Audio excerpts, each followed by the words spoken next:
We are Instagram, Facebook, LinkedIn. We're generalizing all the time. And the media, comes out with stories. People are saying things about other human beings that are just not true. But because we get that information, I mean, it all started, I think, with Twitter. You get so many words and okay, and then you make a decision. Empathy, again, is the key to is the first step is slow down. Welcome to Season 16 of Purposeful Empathy, a show that is dedicated to amplifying the voices of people from across the globe who understand that the world needs more empathy and are doing something about it. Thanks so much for watching or listening. Enjoy the show. Welcome to a new episode of Purposeful Empathy. Today I am joined by Arthur Ciaramicoli, who is a licensed clinical psychologist who has been treating clients for more than 45 years. He holds a PhD and is also a doctor of education. Some of the positions and accomplishments throughout his lifetime include being on faculty at Harvard's Medical School, a lecturer for the American Cancer Society, chief psychologist at Metro West Medical Center, director of their counseling center, and then he became the chief psychologist of their alternative medicine division of their wellness center. He's the author of many, many books. Here are just three of them that are connected to empathy. Back in 2000, The Power of Empathy, a practical guide to creating intimacy, self-understanding, and lasting love. 2016, The Stress Solution, using empathy and cognitive behavioral therapy to reduce anxiety and develop resilience.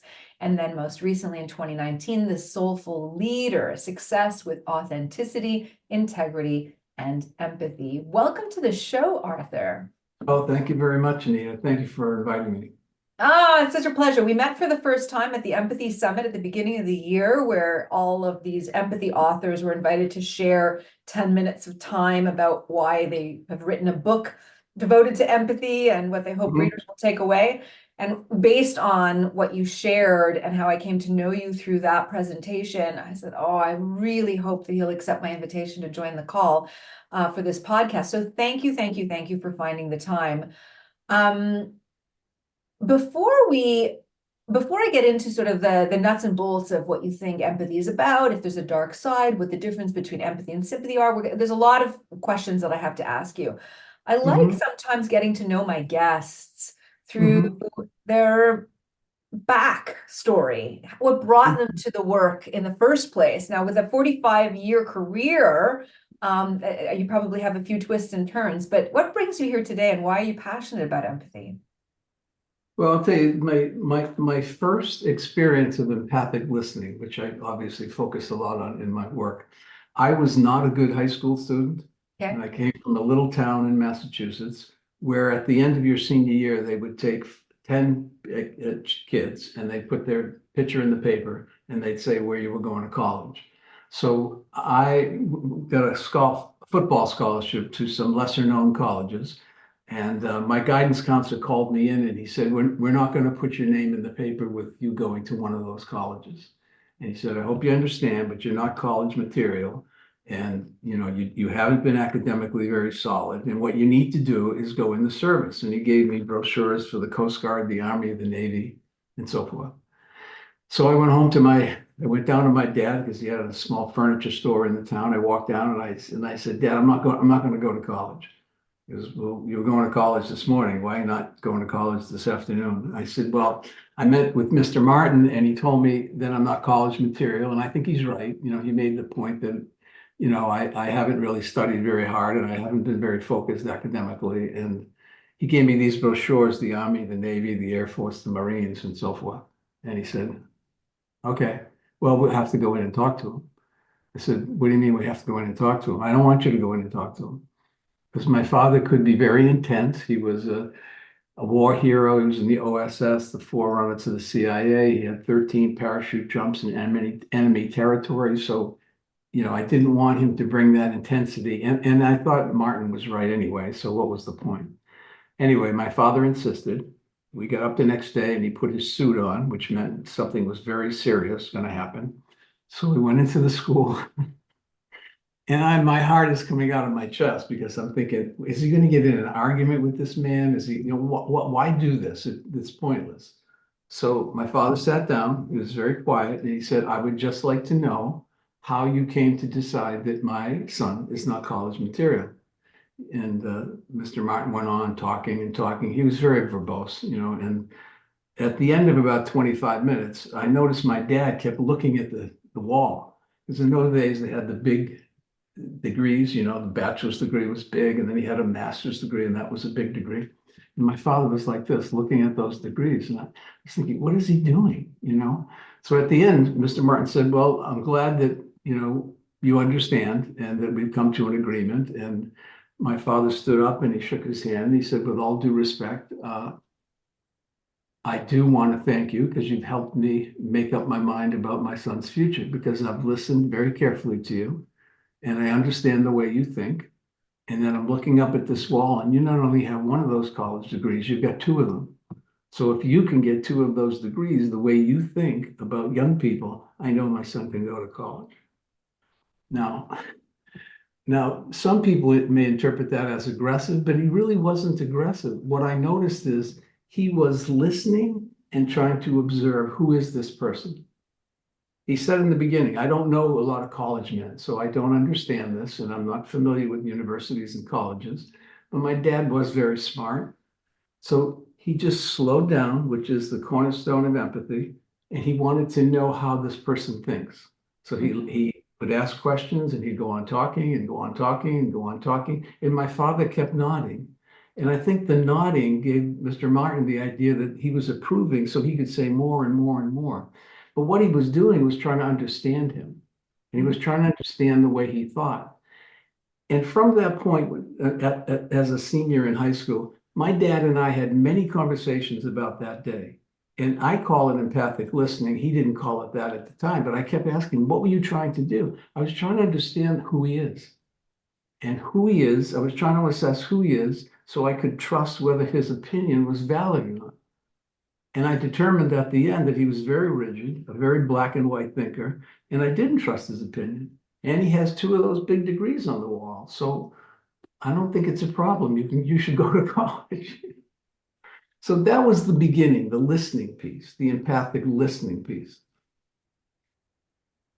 I think that that is such a great story for so many reasons. One, I imagine that the process that your dad undertook in that office has always informed your thinking in your professional work. But I wonder if you could speak to how that felt as a young man to have your dad say those things to you and really go to bat on your behalf, and then also, come to the conclusion, no, son, you're college material. If this guy can get 2 degrees, you can go too. Like, how did that help you as a young man? It was a little confusing at first because, of course, I believed Martin and I was not a stellar student and I didn't really apply myself. I was very interested in athletics, pretty much exclusively. So as he went on talking, and then as we talked later, what I was very interested in and what empowered me somewhat is I didn't trust Martin after that either, because my dad was pointing out where his faulty thinking was.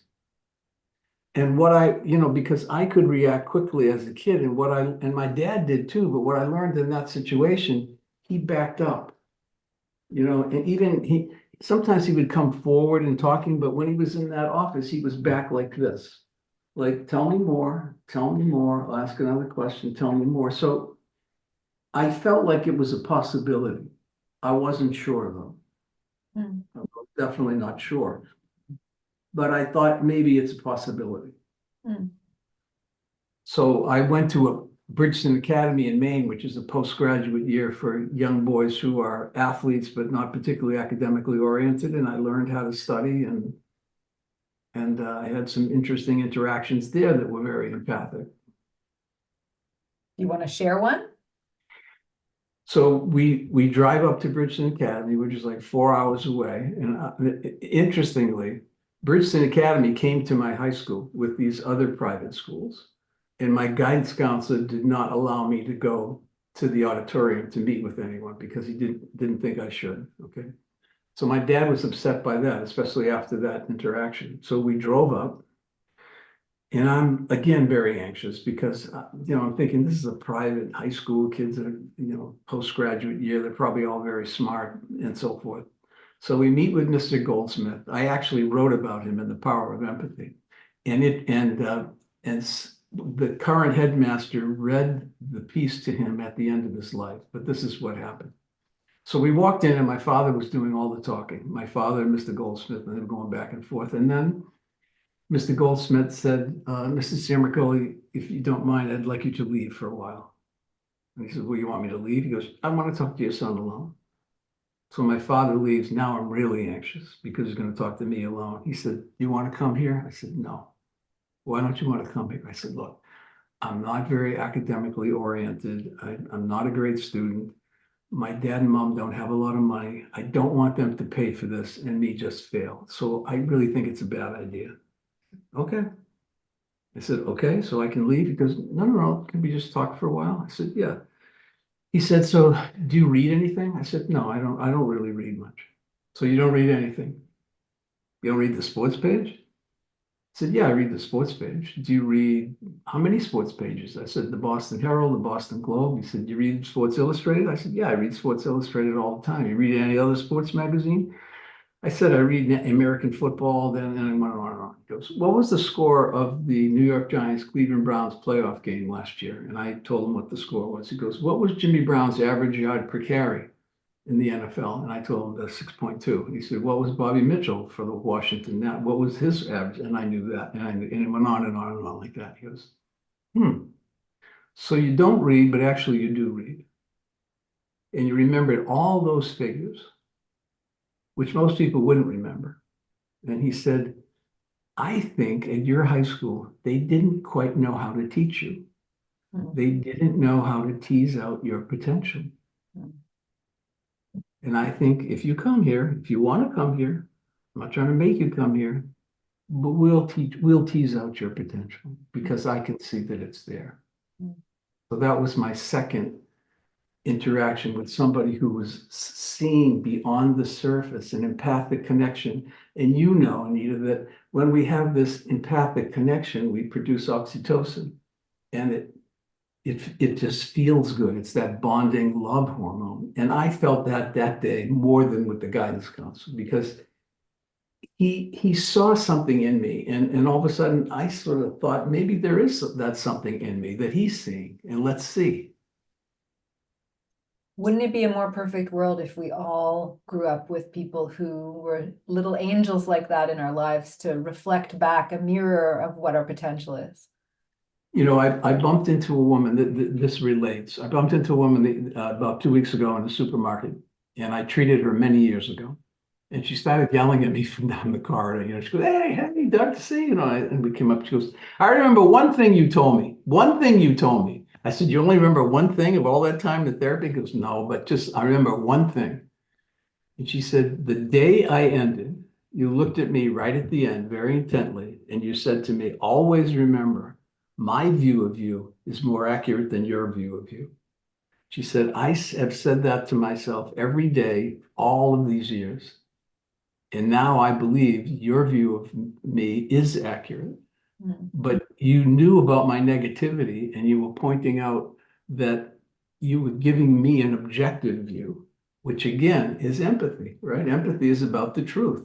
It's an assessment tool that allows us to go beyond the surface into the heart and soul and see what's there, not what's on the surface, and not what people tell you about themselves. She wasn't very smart. She wasn't very pretty. She wasn't very athletic. I thought none of that was true. Interestingly, she wasn't very athletic. Okay, so she was the oldest of 3 girls, and her dad. I said, "What made you think you weren't very athletic?" Well, my dad said, sports aren't for girls, and so forth and so on. So I said to her, "Is there any sport you like?" I mean, just watching. Well, I love tennis. Anyway, today she's a high school tennis coach. But she wasn't very athletic. It's that process that I love, and I'm sure you do too, is that you're teasing out the truth about somebody that they've never seen. And in one of my relation groups on Friday, I said to everyone, I said, because we were talking about this very process, and I said, one of the things that makes me very sad is that so many people never get this opportunity. Mm. And I mentioned that I met this couple on the beach because we have a home in southern Maine, and I have a cockapoo puppy, and they do too. So they were playing and playing, and she's an educator, and he was in the corporate world. We were talking and talking, and he kept making these criticisms of himself every time she would say that they were both involved. Both their kids are doctors. So I was very fascinated by this because this is one of the chapters in this new book is about soulful, how do you create a soulful family? So I said, oh, I'd love to interview your daughters, to find out what they think and so forth. So every now and then he would make this little, oh, it's all my wife, it's all my wife. And so the hour passes by and I'm walking back from this long walk with the dog and I see them again. So I ran over to them. I put my hand on his shoulder and I said, you know something? It bothered me that 6 times in our hour-long conversation, you criticized yourself.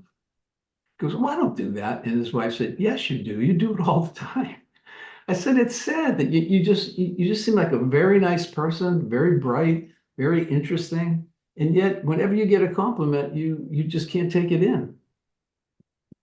And he said, are you going to charge me? And I said, no, but I want you to think of this because it bothers me that you're doing that. And she said, can we talk to you again? I said, sure, come up to the beach in the summer and so forth. But, it's that same process of we all grow up with biases. I always say we write a novel about ourselves early in life. We have to make it a nonfiction book later in life. Okay. I grew up with biases. I actually don't know any individual that doesn't grow up with some inaccuracies about themselves. Some on the other end too, very narcissistic people, they think the world loves them and the world doesn't. But that's our job. My sense is your perspective on empathy, at least in the clinical setting, feels a bit to me like attunement, where you are tuning into a perception or what you are, distilling as the truth, the objective truth. Am I right about that? But then also added to that is how do we listen with empathy and not project? Well, that comes into our awareness of ourselves. Okay.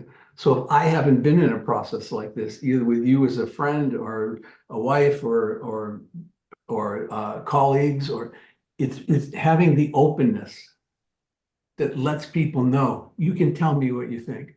Okay? Because when people know they can, they're more likely to, obviously. So it's having some awareness of where your biases are so that I don't project. You walk in the room and you look like my ex-wife. I don't have an ex-wife, but let's just say you look like my ex-wife. Well, I have to be aware enough to know that that's going to alter the way I see you somewhat. So I have to put that on the shelf for the moment and say, I want to listen to her empathically and see who she is. Yes, she looks like my wife. What does that mean? A few weeks ago, I have a fellow who's a recovering alcoholic. He's 6'7". He played in the NFL. And I have another woman in the group who was hit and treated very poorly by an alcoholic husband. So when this fella joined, 6'7", 275 pounds, he walks in the room and she immediately panics and says, I don't want to be here. I'm just tired of alcoholics who abuse people. Let's slow down. And this is where, we start to talk about empathy again. You don't even know Steve. Let's find out if he hits people, if he's abusive, if he's not abusive. Okay. Yeah, that invitation in today's world seems almost quaint because everything's moving so fast and we're so quick to judge, and we judge based on the tiniest piece of information. Somebody might use a particular word in a sentence and you therefore know where they stand politically on 200 ideas, which is not true.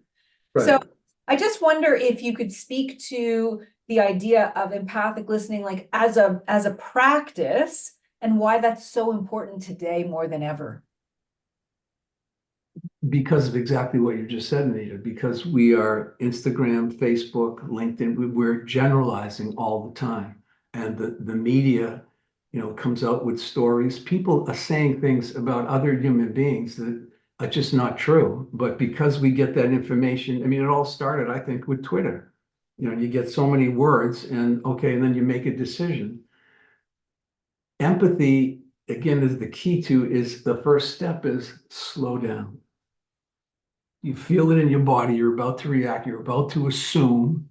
Slow down. I had an example a few weeks ago where one of my clients was on a train coming back from New York City with his 3 little girls and his wife. And a man was sitting behind him, and he said, "Oh, he was dressed like an Arab," and I started to sweat. And so he kept thinking that this guy looked aggressive and that something was going to happen. So he's perspiring. He gets out of the train. He's walking down the street to get to his car. And this man taps him on the shoulder and he says, "Your daughter dropped her doll." And he said, "I felt like such a fool." And that it gives us an opportunity to see, we projected. There's a trailer to one of my books on diversity with a Muslim young girl with a hijab. And one of my patients said to me, "Why, I love the book, but why do you have a terrorist involved in the trailer?" I said, "A terrorist? I didn't even know what she was talking about." She goes, "The one with the thing on her head." I said, I couldn't place it. She goes, "The young girl." I said, "Oh, yeah. So she's a terrorist? How do you know she's a terrorist?" So we have a conversation. So it's the commitment to being aware. Right? The commitment to being aware so that we don't project. We all project, but then we can take it back. Just like that man on the train with the man that he thought was going to be violent. He realized he isn't. And right now, in terms of you talk about the society, I mean, anti-Semitism, Islamophobia, sexism, racism, it's worse now than in many years, like in 40 years, the highest rates. Because we're doing that all the time. And we're the people that are trying to teach people to slow down, use empathy to understand other people before you jump. Mm-hmm. That's what we're doing. 2 questions. Is there a difference between, in your mind, empathy and these other words like pity or sympathy, or how it differentiates from compassion? I'd love to hear your thoughts about that. And also if there's a dark side to empathy. Sympathy and empathy, I think, are the 2 words that get confused most often, because sympathy rushes in to console. You tell me, I'm just making something up. You tell me your dad just passed away, and I go, "Oh, that must be terrible. My God, my dad passed away 6 months ago." Okay. And then you tell me your dad left when you were 2 years old and you haven't seen him your entire life. You wouldn't even recognize him if you saw him. So you're really not devastated. That's sympathy. I assumed that your experience is similar to my experience. It's identification. I'm identifying quickly. We both have a father who passed, so it must be similar, right? I'm devastated. Aren't you? You're saying, "No, I'm not. I don't even know him." Mm. Empathy doesn't rush in. Empathy is slows it down to find out what's what. Another example in one of my relationship groups is a woman came in who the first session, someone asked her why she was there. She says, "Well, I'm going through a divorce." And one of the other women said, you need a Boston lawyer, because I've been through this. I just went through this. I got a guy. And one of the other clients, a man, said, "Why don't we just find out what a divorce is even about before we tell her to go to Boston and get a hard-nosed lawyer?" And he looks at her and he says, "Can you tell us why you're getting a divorce?" She said, "I was pregnant when I was a senior in high school. We had a baby. We had our daughter. Our daughter is grown and she has children. My husband and I have never been in love. He's a wonderful man. We don't need a hard-nosed lawyer. We will separate and just use whoever we need, together. but we don't need a hard-nosed lawyer. But we've never been in love. I have never had the courage, nor he, to leave and find out if we ever could be in love. I'm only 50 years old. I don't think I'm going to die next week. So we both will remember, we will remain best friends, but we don't need a hard-nosed lawyer. That was sympathy too. She's jumping in. I got a guy for you. I got a lawyer for you. She doesn't even know the circumstances. Yeah. Yeah. Yeah. Okay. That's helpful. That's helpful as a frame. What about any shadows to the empathy? Are there dark sides to empathy? You know, in the Power of Empathy, I wrote a chapter called The Dark Side of Empathy. And I mentioned that Adolf Hitler had empathy. And I took a lot of criticism from interviews for that. And people said, well, how can you say that? Well, empathy is a capacity to understand other people. He understood what the German people wanted to hear because they were depressed. And what did he tell them? You know, when I wrote that chapter, I took quotes, sentences that Hitler uttered in the beginning of his trying to get to be prime minister, okay? And there were 10 of them. And I was on the beach with 4 couples, very close friends, very intelligent people, 8 people, and I wanted to ask them who made these comments. I made no reference to Germany or the Third Reich, okay? So I read them. Who made these comments? The Dalai Lama, Desmond Tutu, the Buddha, Jesus, because he talked about soul, and spirit, and we're all one. And he was sucking them in and seducing them in, and then he provided better conditions for work. He provided longer breaks at work. He provided better health care. And on the side, he was just killing people, okay? So he knew what they wanted to hear. And in the depression, once he had them, he started out slow, like psychopaths do. And then when he had them, he started talking about the Aryan race. And you are the greatest race. You are. And he filled these depressed people with a view of themselves that said they were great, they were good, and so forth and so on. So that's what I call the dark side of empathy. Was it empathy? Empathy. William Ickes, I hope I'm pronouncing his name right. He's that psychologist from Texas. He called it everyday mind reading. Mm-hmm. Everyday mind reading. Yeah, he read their minds mm-hmm. and he said he knew what they wanted to hear. Yeah. And we see that happening now. That's what I was just going to ask you. It sounds so reminiscent that somebody can get up and say the things out loud that people are feeling, whether they're conscious of it or not, and people are followers because the need is being met through whatever's being shared and promised to them. So this is reminiscent of what's happening right now. We're taping this on June 10th of 2024. We're several months away from a national election. You live in the States. You're watching something unfold that is quite frightening, actually. I've been writing, I write quotes on Instagram, and I had one in the middle of the night last night. I woke up because this bothers me so much, and I was thinking of, and I haven't written it yet, but I will. And what I'm going to say is, it's critically important that every human being knows how to identify a psychopath for your own health, for your family's health, and for your nation's health. Okay. What are the qualities?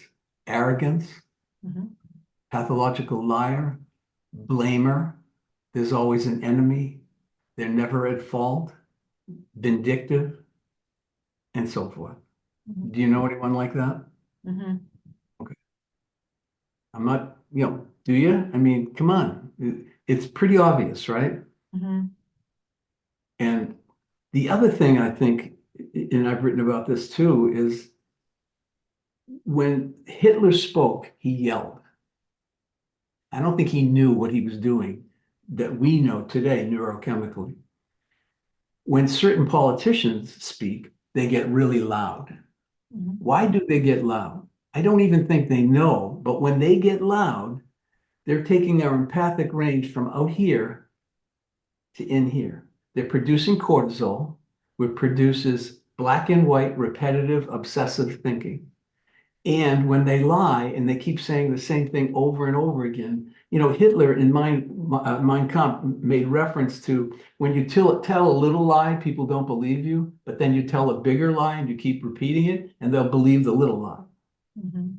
So you change people's neurochemistry when you're yelling at them.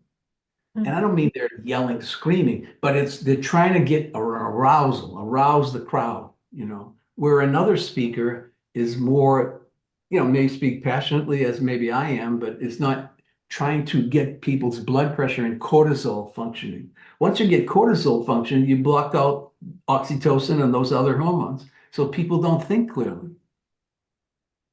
And these type of leaders appeal to the people who are poor, the people that are underprivileged, and also the people who are angry.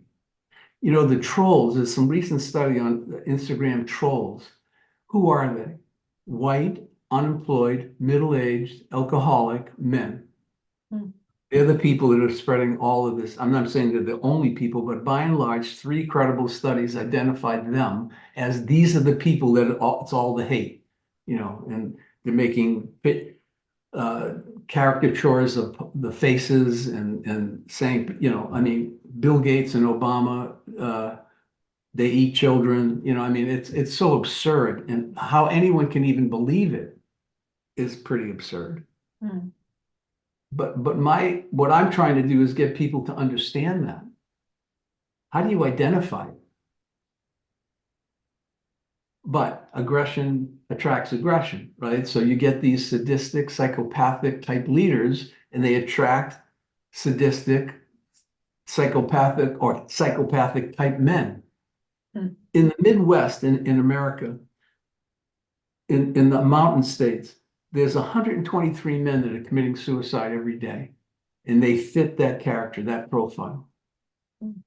They're unemployed, they drink heavily, and they have guns.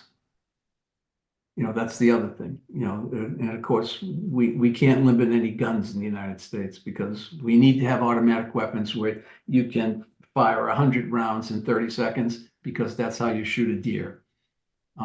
It sounds ridiculous, but Okay, leaving it's true. that part of policy aside, and it's not that I'm allergic to where you stand on this issue. I'm, as a Canadian, on board with it. But if we go back to the type of person that is supporting a Trump-like figure, I also believe with empathy that there's something in them that is hurting as well. And that the hurt, there's some outlet, some sense of belonging. I don't know. I'm not trying to defend them in any way. The people who want to stand with a convicted felon and a liar and all of that. I just believe that there's a lot of people who are suffering in our culture today and might Yes, be looking for easy answers, or might be getting different information because we all live in algorithms now, right? So, it's possible when you're swimming in a sea of information and it's consistent with your peer group, that it's hard to believe that there's another alternative way of seeing things. And half of the population is supportive of this figure. So I just wonder if you could speak to, especially given your background, right? You've been working as a clinical psychologist for 45 years, right? If you could speak to the pain in people, has it changed at all over the last few decades? What have you noticed in the general public? I think that you're touching on something that's absolutely accurate. I think that group of people, they are hurting. And I mean, look, what attracts people to cults? What attracts young people to white supremacists? Belonging. You find a family, you find a cause, you find people who supposedly are going to support you and take care of you, and they think like you, or they try to get you to think like them. So yeah, it does provide something for people that are suffering and miserable. Look, people who hate are not happy. Mm. I mean, when they're spilling all that hatred, and when you watch somebody like Trump speak, I mean, is this a guy that's at ease with himself? Obviously not. And he's not the only one. But yes, there's a hurt underneath it. You know, Heinz Kohut, who, obviously wrote a great deal about empathy, he was asked once about the Palestinian-Israeli condition. This was in the 70s.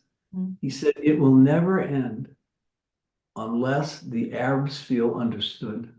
Mm. He said, they are in pain, and yes, they can do horrible things, but unless they're understood and their narcissistic injury is dealt with, it will never stop. Mm. So he was trying to say that yes, you can meet aggression with aggression. I was talking to a Palestinian the other day about this, and he said, Hamas won't go away. They won't go away. In fact, they'll be more empowered now than they were before because of what's being done to them, even though they did look at the atrocities that they committed. But it's aggression with aggression. And Kohut was trying to say, unless there's some empathic understanding of why do you act this way? Maybe 7 or 8 years ago, I interviewed a white supremacist. I had a patient of mine who was a single mom, and her son, I had treated her years ago, and then she called me and let me know that he was in the South and he was a white supremacist, blah, blah, blah, but he was coming home for the Christmas holiday, and would I see him? And I said, okay, I'll see him. So he came in and he was immediately insulting. He called me a guinea dog, and he started with that. He was a big kid. And I just sat and listened. And he was talking about Black people using the N-word and how dumb they are. And I said, what makes you think they're dumb? Like, how did you decide that? And he goes, well, I never met a Black person who was smart.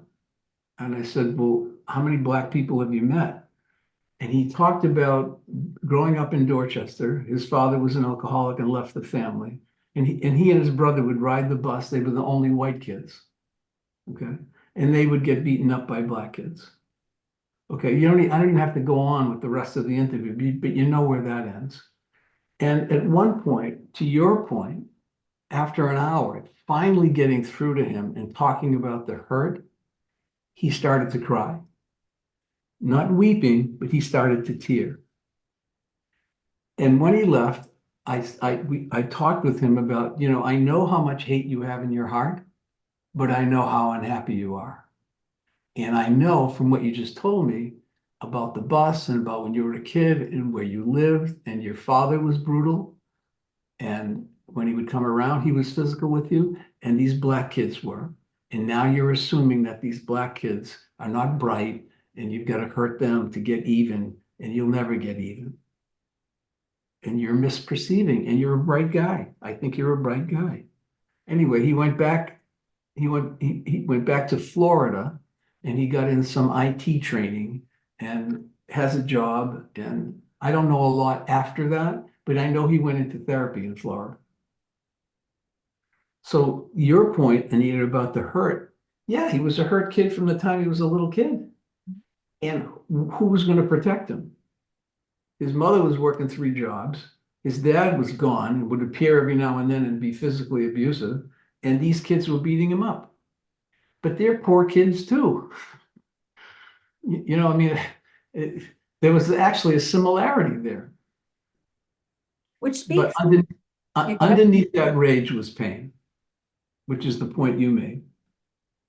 Which I think, I often get asked the question, empathy sounds great. Are you suggesting that empathy is what could save the world? If we raise it to a high level. And the short answer is yes. The short answer is yes. Of course, how you go about doing that is very complex, but everybody wants to feel a sense of belonging. Everyone wants to feel loved. Everyone Hmm. wants to be seen and feel heard. And empathy is a pathway to all of that, right? Yes, yes.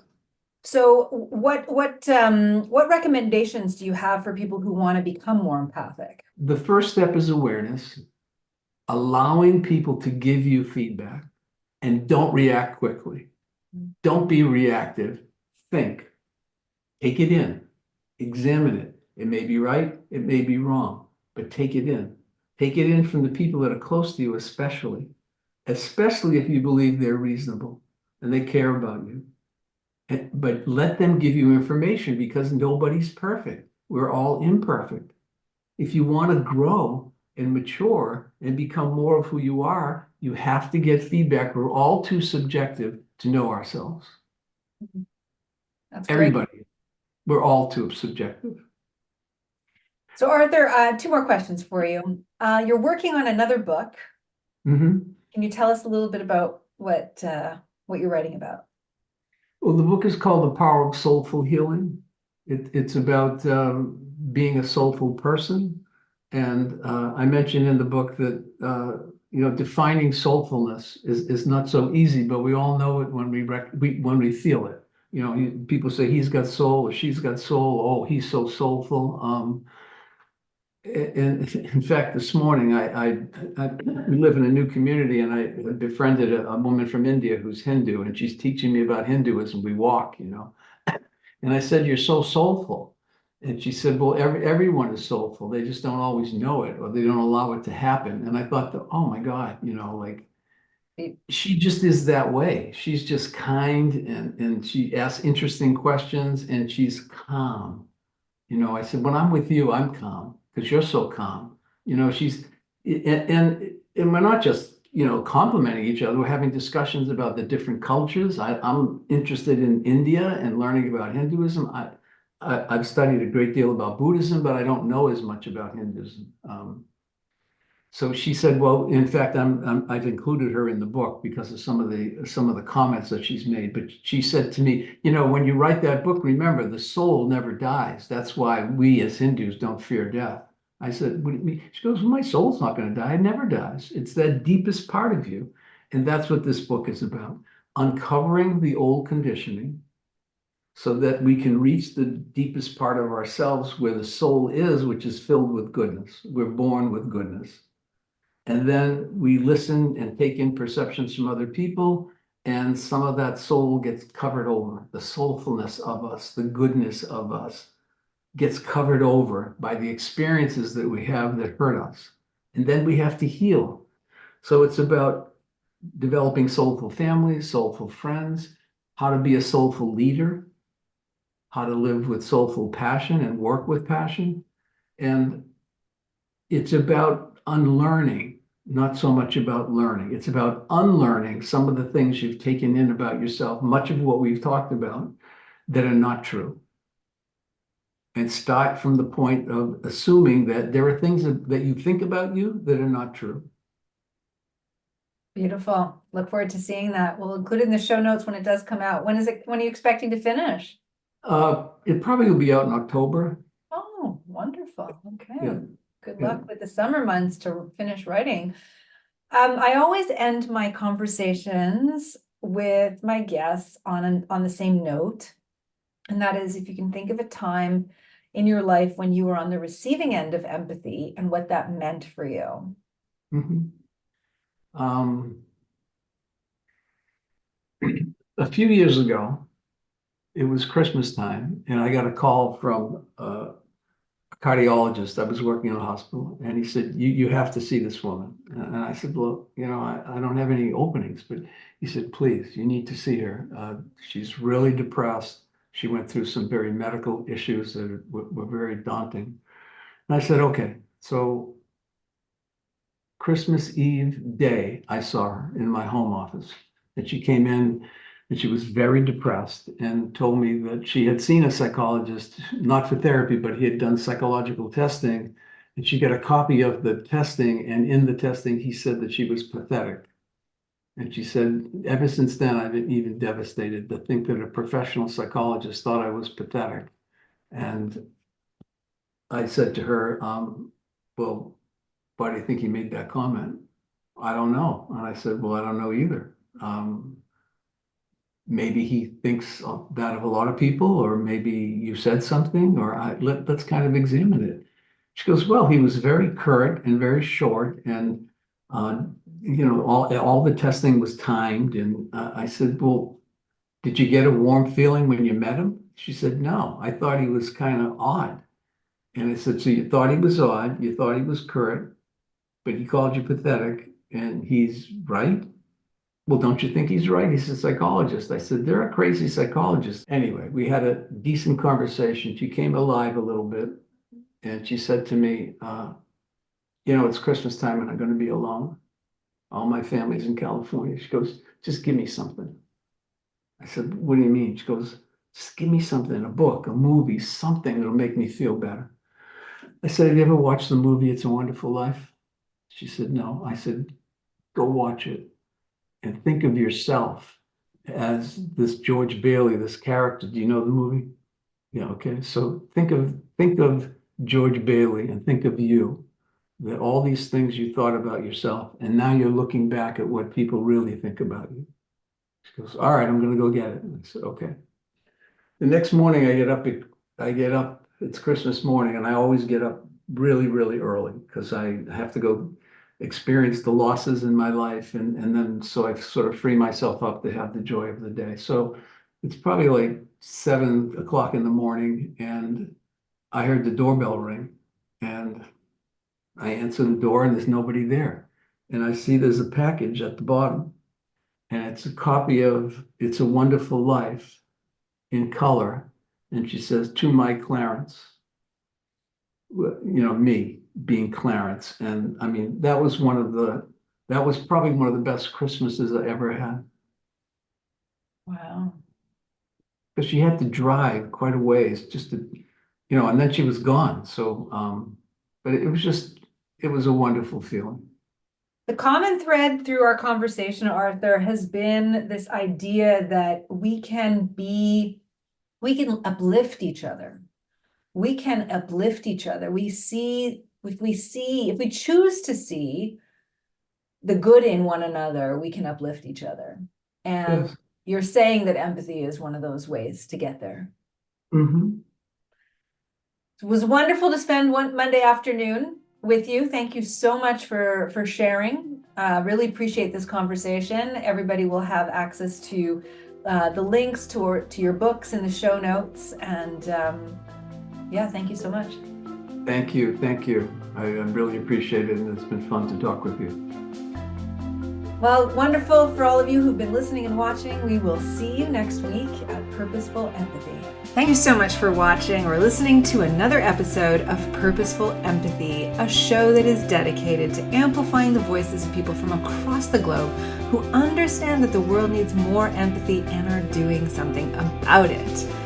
Please now consider subscribing or buying a copy of Purposeful Empathy. Thanks again. Have a great day.